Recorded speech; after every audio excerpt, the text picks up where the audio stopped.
Hi everyone, welcome to Current Affairs classes for 17th of June 2020. So today we're going to cover Global Partnership on Artificial Intelligence, GPAI. India has joined this as a founding member. The second topic for the day is the pre-yearbook 2020 has been launched, so we'll look into the key findings of it.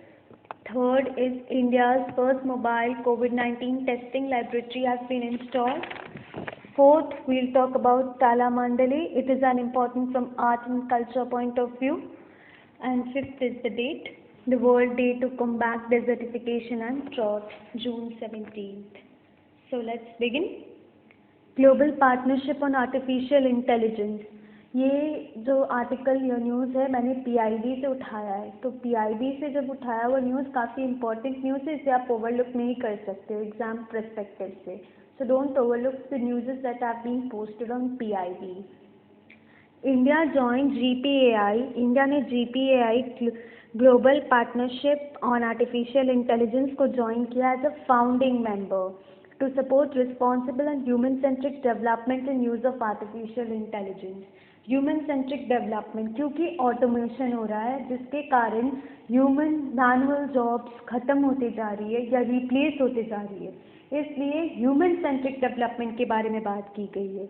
और साथ में better understanding and challenges of opportunities around artificial intelligence के बारे में भी बात की जा रही है। weighing the logistics, the challenges क्या है और अपॉर्चुनिटी क्या है, दोनों को वे करके डिसीजन मेकिंग की बात की जा रही है। और apart from India the other countries that are there are US, UK, EU, Australia, Canada, France, Germany, Italy, Japan, Mexico, New Zealand, Republic of Korea and Singapore. ये सारी कंट्रीज जीपीएआई ने ज्वाइन किया है।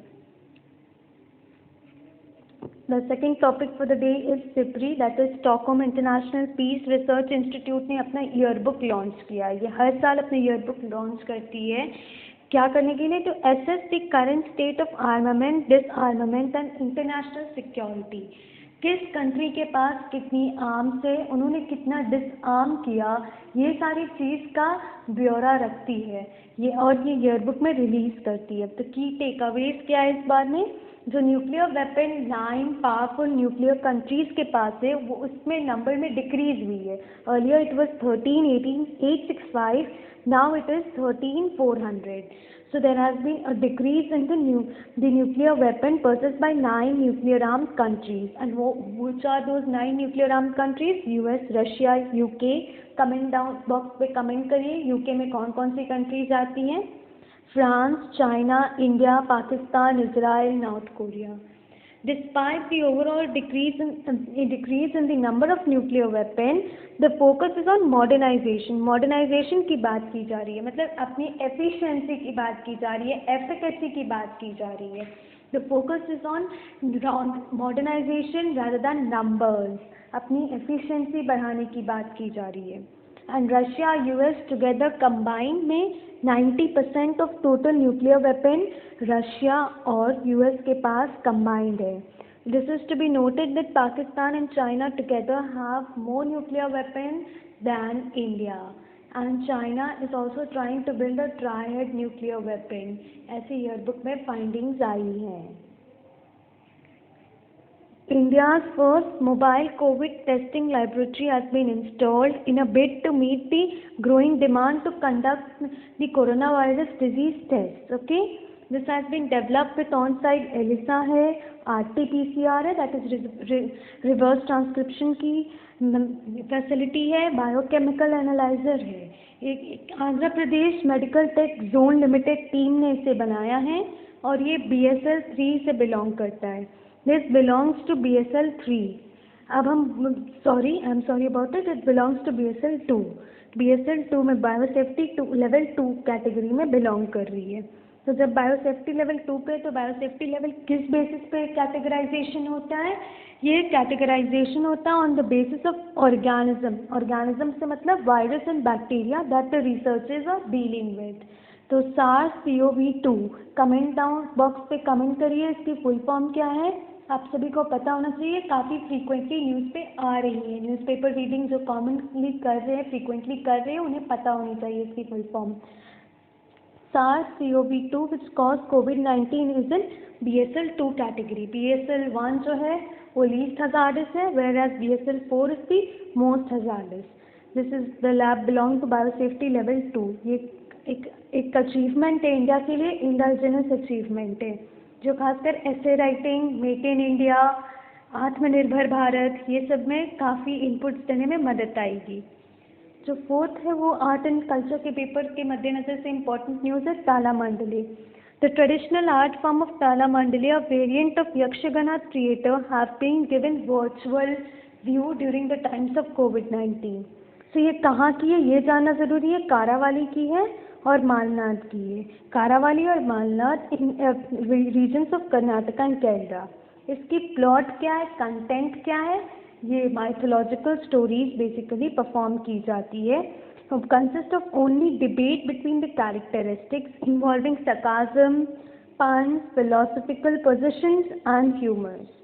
और ये जो है ये एंशियंट आर्ट परफॉर्मेंस है ऑफ डायलॉग्स एंड डिबेट। ये एक पार्ट है यक्षगाना का, but what makes it different from Yakshagana is Yakshagana consists of music, dance and costumes, but Talamandala is art form without dance and costumes. It is people sitting and conversing, the mythological dialogues, the mythological debate between the characters, okay? So it's an important specially location and theme, and the difference between Yakshagana, it can be given in MCQs. That which of the following differences or comparisons are correct, 1 only, 2 only, both 1 and 2, neither 1 and 2, ऐसे करके आते हैं। The fifth is the day, the final news, the last for the day.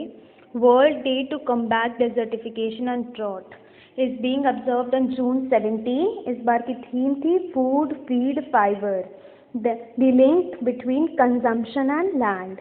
Objective था तो public awareness create करना, international efforts को increase करना to combat desertification. And why 17th of June?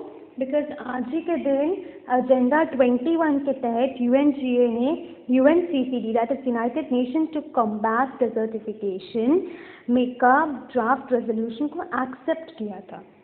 Desertification, according to United Nations, is degradation of land in arid, semi-arid, dry, subhumid areas। हम अक्सर desertification मतलब समझते हैं कि रेगिस्तान का विस्तार होना, expansion of existing deserts, but it is not desertification. Desertification is arid lands जहाँ पे 25 सेंटीमीटर से कम की बारिश होती है, semi arid lands and dry सब ह्यूमिड लैंड्स में और भी उनकी स्थिति में और भी गिरावट आना, डिग्रेडेशन ऑफ दीज लैंड्स।